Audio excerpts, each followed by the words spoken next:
Shabbat Shalom, everyone. You may be seated.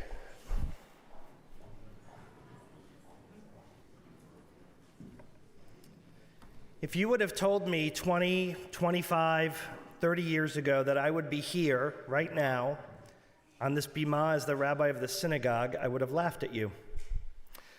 30 years ago, I was 20 years old, and I was starting rabbinical school. And I knew everything.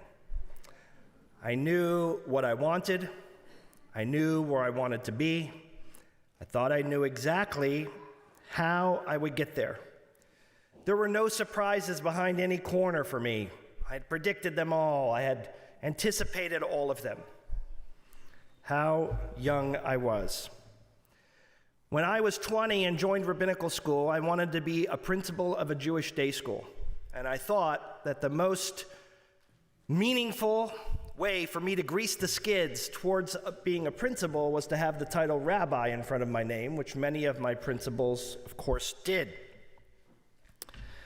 I went to rabbinical school, and one of my deans sat me down and said, "Listen, you're 20 years old, you're very young for rabbinical school. And if you want to do Jewish education, which you've done for all of these years since you were 12, you probably don't want to do it in rabbinical school because otherwise you'll get burnt out by the time you're 30. So try something a little different." Okay. Besides which, all of my classmates were teaching Hebrew schools and bar mitzvah lessons. There was thick competition. So I decided to go work at Riverside Memorial Chapels, the local funeral home. That's pretty different than teaching Hebrew school. And I really found the work enriching and meaningful. So much so that in a few years, I had jettisoned the hopes of becoming a principal of a day school and thought about becoming a Jewish funeral director and running Jewish funeral homes. And then at the same time, I was the recipient, while in rabbinical school, of the Ach Family Fellowship in memory of Susan Ach of blessed memory. Ruth, Susan's mom, is here. It was a connection that pre-existed me becoming the rabbi here. And I spent a lot of time with the Achs and people from this community and other communities as a scholarship recipient. And the seminary where I was trained continued to use me in the world of development. And as it became time for me to graduate, I had to choose what I was going to do. Not that week or that month, but that year leading up. Would I follow what so many of my classmates were doing and go to a pulpit even though I swore I would never do that? Would I go back into that path of Jewish education? Would I start working in a funeral home and bring a rabbinic voice to death, mournings, and burial? Would I work for the seminary who offered me a job, training future rabbis and educating our laity? I ended up choosing the job at the seminary, and I worked there for almost 8 years. But I never would have predicted that that was the path that I would go on. And then a vacancy happened here at Temple Emanu-El 4 years after I had started leading the second service on the high holidays. And the position was being offered or shared for me and for others, and I was throwing my ring in the hat. My hat in the ring, thank you. I knew it sounded wrong. I was throwing my hat in the ring, and it created tremendous anxiety for me. You see, I was happy in my job. I didn't expect I would be there, but I was happy. I enjoyed working at JTS. I enjoyed the work I was doing, the responsibilities I had, the professional growth that I had.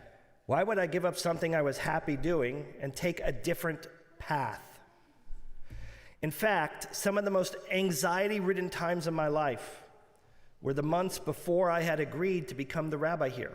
Not once I became the rabbi here, not once I signed the contract, but deciding to leave what I already knew and starting something different that I really didn't know so well.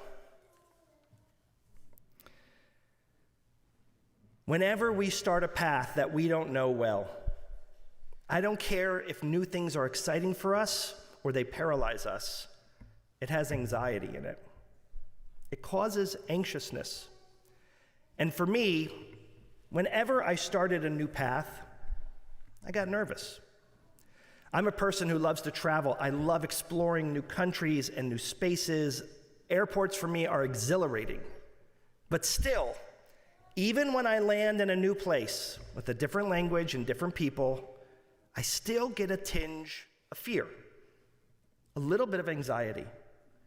What if the language barrier is too great? What if they're not accepting of me? What if I get sick in this country? What will happen to me if something happens and I can't get home? What if bad people who are in every country get a hold of me here and not there? As much as traveling is exciting and exhilarating and exploring, sometimes going new places creates anxiety. On October the 7th, the Jewish people all over the world, and especially in Israel, had a journey foisted upon them. It wasn't a journey of choice like Abraham. Abraham chose to continue on his journey. He was asked by God to go with his father. His father died, and he had to decide to leave that land or to stay there. And he left. We don't have that choice.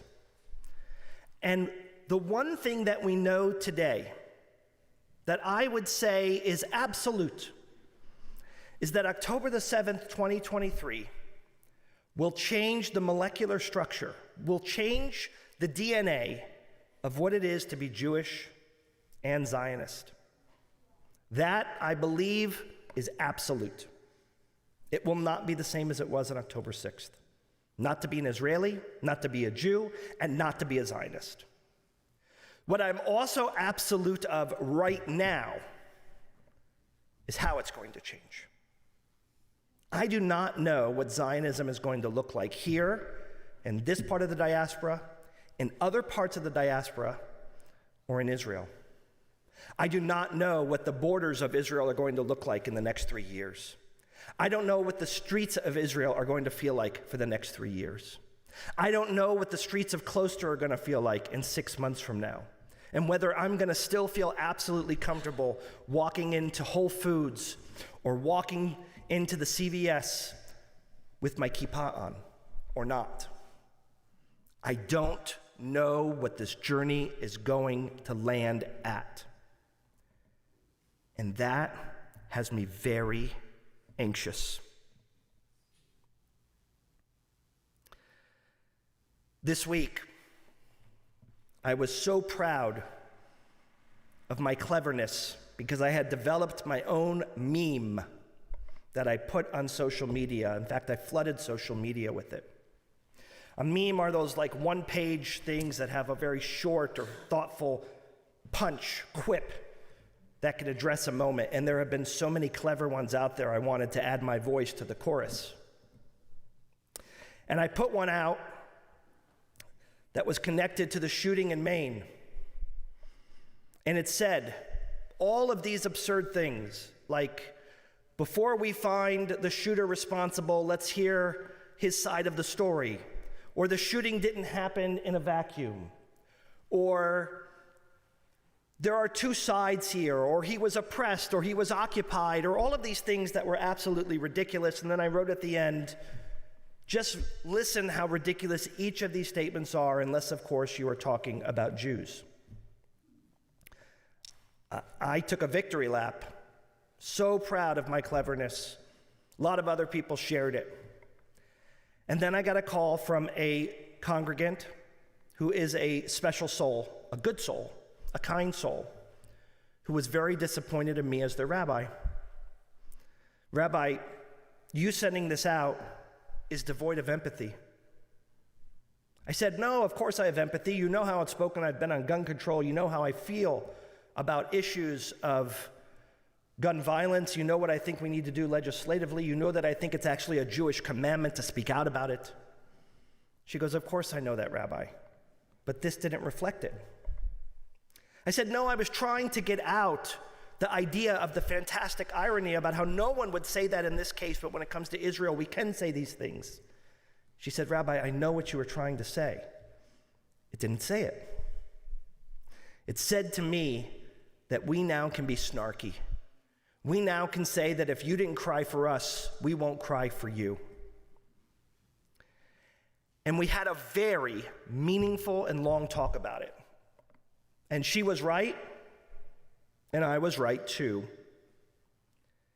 But I told her, and I've really been unpacking that conversation since, that what she was really saying, what she really was expressing to me, is this passionate anxiety that she has that our lives and our moral code won't stay the same. What she was expressing to me and worrying about was that who we were in our society, who we were as Jews, how we responded to moments of happiness and challenge, who we are in this temple, who her rabbi is and what he stands for, might no longer be. It scared her. And when we talked about it, she agreed. She said, I liked who I am and what I'm a part of. I am proud of the community and the synagogue that we're a part of. I'm proud of what we stand for. And I'm worried. I'm worried that the terrorists didn't only kill 1,400 people. They didn't only put shock and fear in all of us. They're not only holding 222 hostages. I'm worried that they might have killed our ethos. They might have taken our morality hostage. Because what I felt, Rabbi, in your meme was something that I usually don't feel from my community, which was an absence of morality, of shared empathy, of hurt. And I got it. And she was right. I am really anxious about how we will land as a community. And I've noticed a few things about people in general, especially Jews. We are an impatient lot. We don't do very well with anxiety and not knowing. If I had $1 for every person who called me with a loved one who's sick, who wants to plan when they're going to die and when the shiva is going to be and what time the funeral will be while they're still in a hospital bed, and they do this out of anxiety and planning and knowing, because they need to hold on to knowledge, and it gives us a sense of security. If I had $1 for every one of those people, I could put 2 wings on this synagogue. People know that that which is a given, that's what we're aware of, brings us comfort. You, like me, might love flipping through the channels and watching a TV show, or especially a movie you've already seen. Why? Because it gives us comfort. We like going to restaurants that have proven themselves in service and in food because it gives us comfort. We like staying at the same hotels or going to the same golf courses because the familiarity brings us comfort. And part of our discomfort today, part of the pit in our stomach, part of the pain that we are suffering as a people right now, collectively, is not knowing what that molecular structure in DNA is going to look like tomorrow. And it's real. It's a real fear. It's a real anxiety. And I tell you that because people react to fear and anxiety in different ways. And when you encounter it, you need to validate it. Someone just recently came to my office in the last 2 days and said, Rabbi, there's going to be another Holocaust. I know it, another Holocaust. I could not disagree more. I don't think that the ingredients of the Holocaust of 1939 are anywhere near the ingredients of 2023. But what I did in that moment was I got up and I hugged that person tight, really tight, for much longer than I usually hug someone. And I said, it's a scary time. Because to dismiss their fear is obnoxious. It's rude. I don't want to give fuel to their theories, but I don't want to dismiss their fear. I wish I had this sagacious counsel to give to all of you of how we deal with this moment on our journey to a new land, a land that we don't know, a land that is different for us, a land that we are not familiar with, a land that clearly caused Abraham tons of anxiety when he landed there.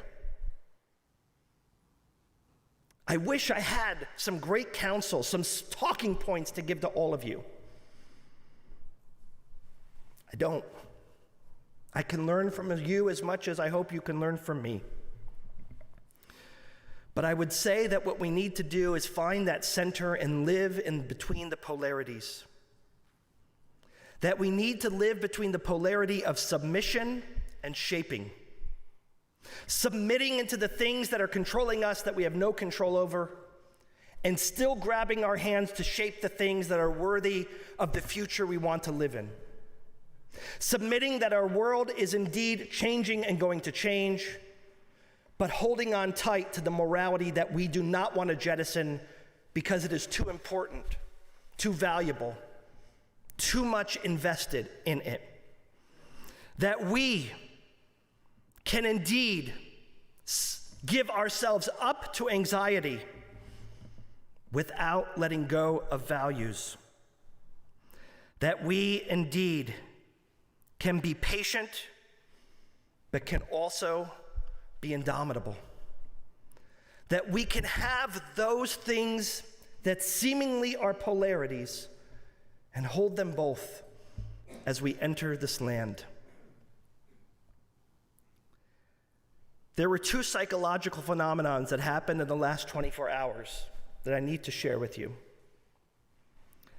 Last night, for the first time that I can remember, I encouraged members of our shul not to go here for services, but to go to the visual of Shishi Shel Shabbat in Tenafly.